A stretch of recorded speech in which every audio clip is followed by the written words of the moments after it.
The Battle of Mactan, a monumental event in history, didn't just occur in a vacuum. It was the result of a series of events, sparked off by Ferdinand Magellan's ambitious expedition in search of the lucrative Spice Islands. This journey led him to the shores of Cebu, where he made an ally in Raja Humabon, the powerful chieftain of the island. The Spanish, with their superior weaponry and promises of protection, seemed like a beneficial alliance to Humabon. However, not all were enamored by the Spanish presence. Lapu-Lapu, the chieftain of the nearby island of Mactan, saw through the facade. He understood that this alliance was not one of mutual benefit, but a subtle form of subjugation. He refused to bow down to Spanish rule, choosing to stand up for his people and his land. His defiance marked a significant turning point, setting the stage for a confrontation that would forever be etched in the annals of history. Thus, the stage was set for a battle that would go down in history. On April 27, 1521, the Battle of Mactan took place. As the first rays of the sun pierced the morning fog, Ferdinand Magellan and his men, emboldened by their superior weaponry and armor, disembarked their ships and waded ashore. The Spaniards, armed to the teeth with muskets, crossbows and steel swords, were a sight to behold. Their confidence was palpable as they approached the island, expecting a swift victory.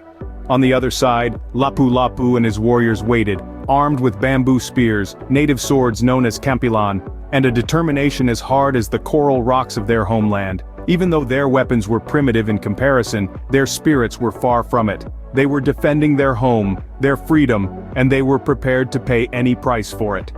As the battle commenced, the air was filled with the deafening noise of gunfire, the fierce war cries of the natives, and the crashing waves of the sea. The Spaniards, expecting an easy win, were taken aback by the fierce resistance. Lapu-Lapu's warriors, using their intimate knowledge of the terrain, fought with a ferocity that matched the wild, untamed beauty of the island they called home. The tide turned when a spear found its mark, and Magellan, the man who had dared to circumnavigate the globe, was felled. His fall was a shock to his men, a blow from which they never recovered.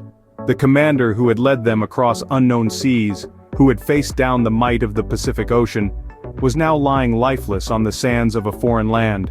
The battle raged on, but the outcome was clear. The superior weaponry, the armor, the well-trained soldiers, none of these were a match for the courage and determination of a people fighting for their freedom.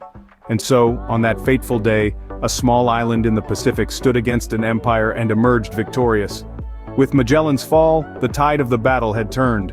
The Battle of Mactan was more than a military confrontation. It was a testament to the indomitable spirit of a people who refused to be conquered.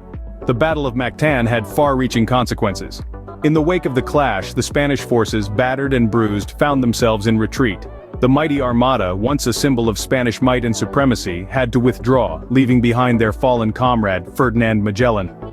The defeat was a bitter pill to swallow for the Spanish, a stark reminder that their quest for dominance wasn't going to be an easy one. But for the natives, it was a moment of triumph, a victory that echoed across the archipelago. The successful resistance against the Spanish invaders catalyzed a surge of unity among the various indigenous tribes. The Battle of Mactan served as a beacon of hope, inspiring others to stand up against the European intruders. It was a message loud and clear. The Filipinos were no pushovers, they were ready to fight for their land and freedom. The impact of the battle rippled through the annals of history, shaping the course of future Spanish conquests in the Philippines. The Spanish had to rethink their strategies, realizing that brute force wasn't the key to subjugating the islands. They switched to a more diplomatic approach, using religion as a tool to influence and control. This change in tactic led to the eventual colonization of the Philippines for over 300 years. Yet, the legacy of the Battle of Mactan transcends beyond the strategic implications. At the heart of this legacy is the figure of Lapu-Lapu. He emerged from the battle as a symbol of defiance, a hero who dared to challenge the might of a global power. Today, Lapu-Lapu is celebrated as a national hero, his name synonymous with courage and patriotism. Statues of him, armed with a campilan and a shield, stand tall across the country, a constant reminder of the bravery of a people who refused to be conquered. The Battle of Mactan was not just a battle but a testament to the courage and spirit of the Filipino people. It was a defining moment that showcased the resilience and tenacity of a nation, a moment that has been etched in gold in the pages of Filipino history. In just 5 minutes we've journeyed through a pivotal moment in history. We've delved into the historical context of the Battle of Mactan, witnessed its dramatic unfolding, and examined its profound aftermath and impact. From Lapu-Lapu's bold resistance to the ripple effects this event sent through time, we see the interplay of power, strategy, and bravery.